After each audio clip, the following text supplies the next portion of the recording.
ഒരുപാട് പുരസ്കാരങ്ങൾ ഏറ്റുവാങ്ങിയ മിടുക്കനായ കർഷകർ. നല്ലൊരു കൈയ്യടി കൊടുക്കാം.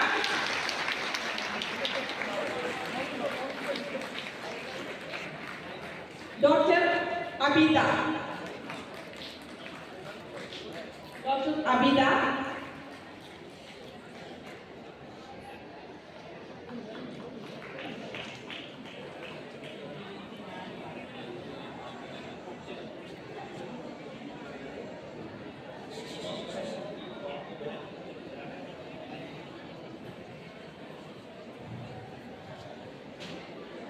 ഇവര് ഈ പയ്യനെ നിങ്ങൾ കരുതിയ മാതിരിയല്ല, ഒരു അംബാസഡറാണ് ഇവർ ചെയ്യുന്നത്.